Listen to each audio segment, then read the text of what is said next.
नमस्कार। आज के व्याख्यान में हम तृतीय वर्ष कला के द्वितीय प्रश्न पत्र निबंध और भाषा के अंतर्गत हिंदी आलोचना के इतिहास में आचार्य रामचंद्र शुक्ल के योगदान पर अध्ययन करेंगे। आचार्य रामचंद्र शुक्ल एक युगांतकारी आलोचक एवं प्रतिभा संपन्न साहित्यकार थे। द्विवेदी युग में जिन समालोचनात्मक प्रवृत्तियों का प्रारंभ हुआ था, उनको पूर्ण आधार देने का श्रेय आचार्य रामचंद्र शुक्ल को ही जाता है। आचार्य शुक्ल का पहला आलोचना ग्रंथ गोस्वामी तुलसीदास सन 1922 में प्रकाशित हुआ था। इससे पहले यह लेख तुलसी ग्रंथावली के तीसरे भाग में प्रकाशित हुआ। उनके आलोचनात्मक निबंधों में से जायसी ग्रंथावली भी एक है। इसके बाद इन्होंने हिंदी साहित्य के इतिहास की रचना की। चिंतामणि में उन्होंने गंभीर विचारात्मक मनोवैज्ञानिक निबंधों का सृजन किया। इन्होंने रस सिद्धांत के विवेचन में मौलिकता का परिचय दिया। साथ ही इन्होंने अपने दृष्टिकोण से भाव, विभाव, रस आदि की पुनर्व्याख्या की और सैद्धांतिक आलोचना पद्धति को एक नई दृष्टि प्रदान की। रस मीमांसा में इनके रस संबंधी लेखों का संकलन किया गया है।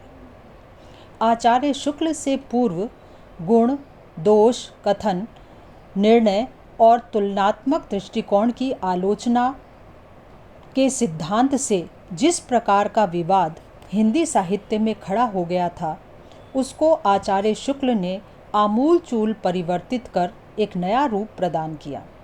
उन्होंने इस क्रम में व्यक्तिगत रुचि कम दिखाई तथा विवेक, तर्क, निष्पक्षता, सहृदयता का समन्वित मापदंड अपनाया और आलोचना के विश्लेषण, विवेचन एवं विभाजन पर आधारित जो सिद्धांत स्थापित किया, वे सिद्धांत ही आगे चलकर आलोचना साहित्य के स्थिर मापदंड बन गए।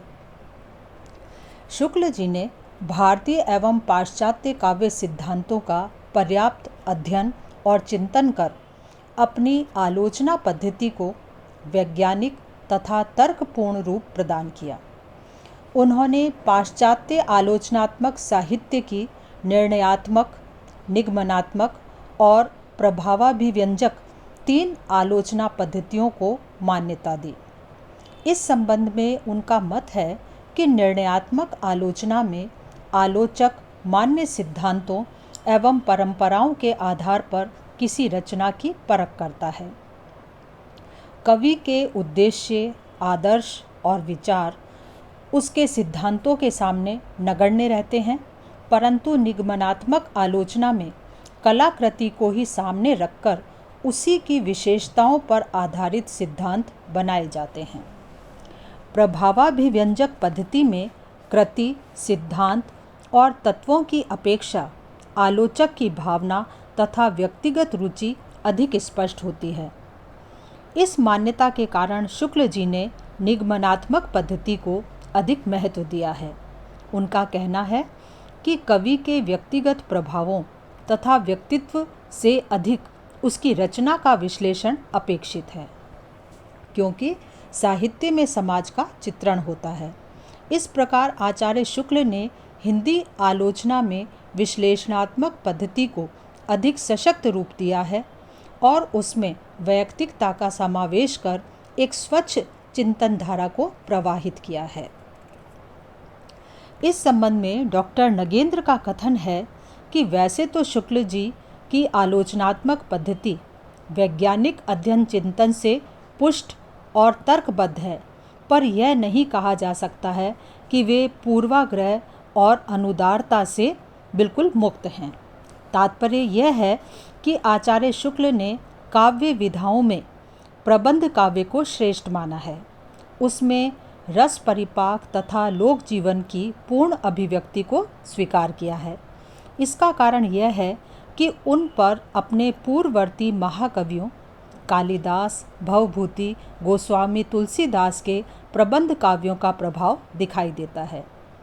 अपने इसी पूर्वाग्रह के कारण एक ओर उन्होंने तुलसी और जायसी जैसे प्रबंध कवियों की श्रेष्ठता सिद्ध की है, तो दूसरी ओर रीतिवादियों को पर्याप्त महत्व नहीं दिया है।